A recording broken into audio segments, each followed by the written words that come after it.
Ask me anything. What would happen if Earth's oxygen level returned to the Carboniferous period?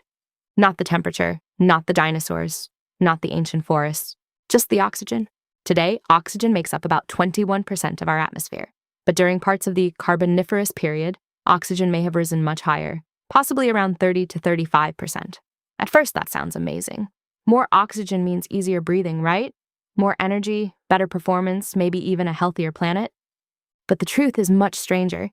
Because if Earth suddenly had Carboniferous level oxygen again, the first thing you would notice would not be giant insects. It would be fire. Imagine waking up one morning. The sky looks normal. The air feels fresh, maybe even too fresh. You take a deep breath, and it feels sharper than usual, like the air is somehow richer. Walking up the stairs feels easier. Running feels less tiring. For a short moment, it might feel like your body has received an upgrade. But then somewhere far away, a small spark lands on dry leaves, and instead of slowly dying out, it spreads, fast. In a world with much more oxygen, fire becomes far more aggressive. Oxygen itself does not burn, but it helps other things burn. So with more oxygen in the air, flames can ignite more easily, spread faster, and burn hotter. A small campfire could become difficult to control. A tiny electrical spark could turn into a serious hazard. Forest fires would become more intense, and places that are already dry could become extremely dangerous. Modern cities are not built for this kind of atmosphere. Your home, your clothes, your furniture, your power outlets, your vehicles, your factories, everything was designed for today's oxygen level. Raise oxygen too much, and suddenly the world becomes more flammable. That would be the first major problem. The second problem would be your body. More oxygen sounds good, but the human body is balanced for the atmosphere we live in now. At slightly higher levels, some people might feel more alert or energetic. Athletes might recover faster. People at high altitudes might breathe more comfortably. But too much oxygen over time can stress the body. Oxygen is essential for life, but it is also chemically reactive. In high amounts, it can increase oxidative stress, which can damage cells. So no, humans would not suddenly become superheroes. We would not run forever. We would not become stronger overnight. Instead, hospitals, aircraft, submarines, factories, and even sports facilities would have to rethink safety rules completely. But what about animals? This is where things get interesting. The Carboniferous period is famous for its giant arthropods.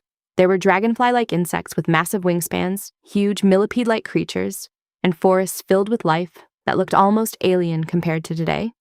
One reason scientists think some insects became so large is because insects breathe differently from us. Humans use lungs and blood to move oxygen around the body. Insects use tiny tubes called tracheae that deliver oxygen directly to their tissues.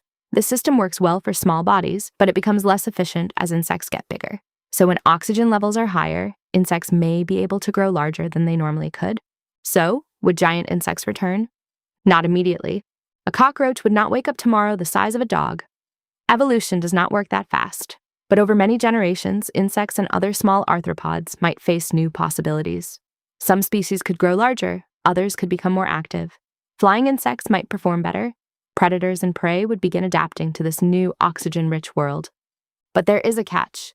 Today's world is not the Carboniferous world. Back then, Earth had vast swamp forests, different climates, different plants, different continents, and different ecosystems.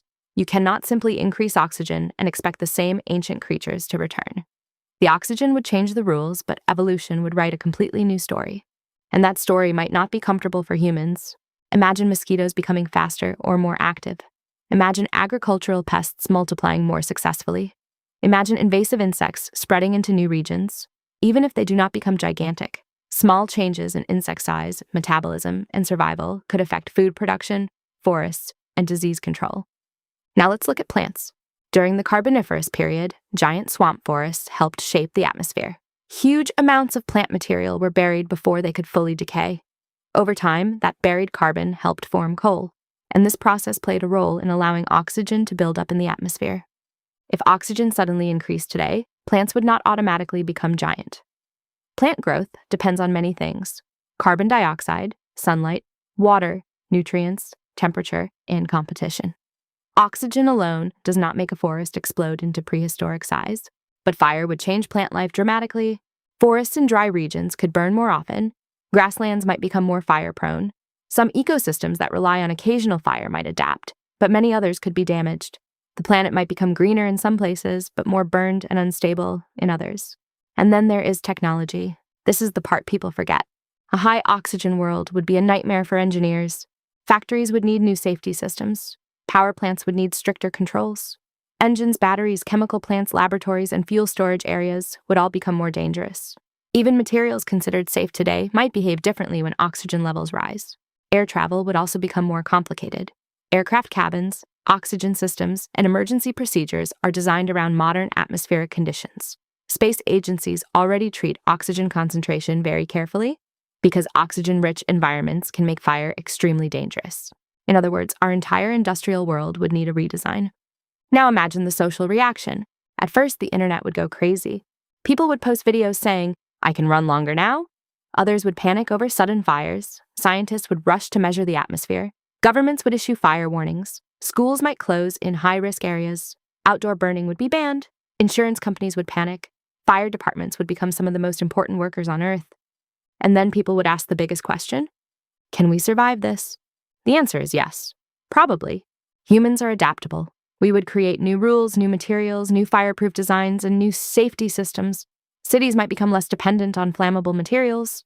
Forest management would become far more serious. Homes might need better fire-resistant construction. Public spaces might have stricter controls on sparks, flames, and electrical faults. But life would not feel normal anymore. A birthday candle would not feel as harmless. A kitchen accident would be scarier. A lightning strike in a forest could become a disaster. Even a small mistake could have bigger consequences.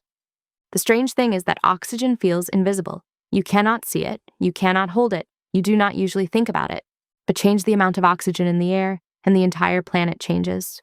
Animals change. Fire changes. Technology changes. Human behavior changes. The atmosphere is not just empty space above our heads. It is part of the system that makes Earth stable. Too little oxygen and complex life struggles. Too much oxygen and the world becomes dangerously flammable. So if oxygen returned to Carboniferous levels, the world might look exciting at first.